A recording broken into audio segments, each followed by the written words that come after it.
ఆ జీవితంలాగా కాకుండా నీ జీవితం మాత్రం ఎంతో చక్కగా తీర్చిదిద్దుకున్నావు నిహారిక అంటూ, నిహారిక పెళ్లిలో ఎమోషనల్ అవ్వకుండా ఉండలేకపోయిన శ్రీజ కొణిదెల అందం, అభినయంతో ఎంతో చక్కని మాటలతో ఎప్పుడూ ఆకట్టుకుంటూ ఎంతోమందికి సపోర్ట్‌గా అలానే ఇండస్ట్రీలో కొత్తగా తీసుకొచ్చిన వాళ్ళలో నిహారిక ముందుంటదని చెప్పాలి.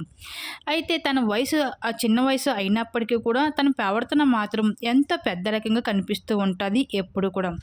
ఇంకా తను పర్సనల్ లైఫ్‌లో ఫెయిల్యూర్ అయినప్పటికీ కూడా ప్రొఫెషనల్ లైఫ్‌లో ఎంతో సక్సెస్ లైఫ్‌ని లీడ్ చేస్తుంది అని చెప్పాలి నిహారిక. ఇంకా ప్రొడ్యూసర్‌గా తన రంగంలో అయితే దూసుకుంటూ వెళ్ళిపోతుంది. తన సత్తా ఏంటో చూపించుకుంటుంది. విడాకులు తీసుకున్న తర్వాత ప్రతి అమ్మాయి ఎమోషనల్ ఏడుస్తూ ఉంటది. కానీ నిహారిక మాత్రం కమ్‌బ్యాక్ ఇచ్చి స్ట్రాంగ్‌గా అయితే ఒక ఆడపిల్ల కాదు ఆడపులిలాగా ఇప్పుడు దూసుకొని వెళ్ళిపోతుంది. తన కాళ్ళ మీద తను నిలబడుతుంది ఇప్పుడు. అయితే పెళ్లి బంధం అంటూ ఎప్పుడు అక్కడితో జీవితం ఎప్పుడు ఆగిపోదు అంటూ నిహారికైతే నిరూపించుకుంటూ వచ్చేసింది. అయితే హీరోయిన్‌గా తన అదృష్టం పరిష్కరించుకున్నప్పటికీ కూడా అది అయితే పెద్దగా అదృష్టం ఇవ్వలేదని చెప్పాలి హీరోయిన్‌గా. అయినప్పటికీ ప్రొడ్యూసర్‌గా బ్లాక్ బస్టర్ హిట్‌ని అందుకుంది.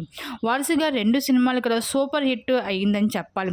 మొత్తానికి ఇంకా అయితే నిహారిక కొణిదెల అయితే చైతన్యతో విడాకులు తీసుకున్న తర్వాత ఇంక తన సక్సెస్‌ఫుల్ లైఫ్‌ని లీడ్ చేయడం మాత్రమే కాదు ప్రొడ్యూసర్‌గా తన రంగంలో సాటుకుంటూ దూసుకొని వెళ్ళిపోతుంది. అయితే చైతన్యతో విడాకులు తీసుకున్న తర్వాత తను అయితే కంబ్యాక్ ఇచ్చి మంచి స్ట్రాంగ్ లేడీగా అయితే నిరూపించుకుంటుంది. అయితే ఈ మధ్య కాలంలో అయితే నిహారిక పెళ్లి విషయంలో ఎంత ట్రెడిషనల్‌గా మారిందో, ట్రెండింగ్‌లా మారిందో మనందరికీ తెలిసిందే.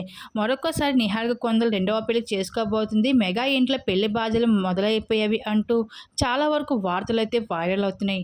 అయితే మొదటిగా అయితే చిరంజీవి గారి చేతుల మీద అయితే నిహారిక పెళ్లి జరిగింది మొదటి పెళ్లి. అయితే ఈసారి మాత్రం కానీ అయితే ఇంకా పవన్ కళ్యాణ్ గారి చేతుల మీదుగా అయితే నిహారిక పెళ్లి ఘనంగా జరగబోతుంది అంట.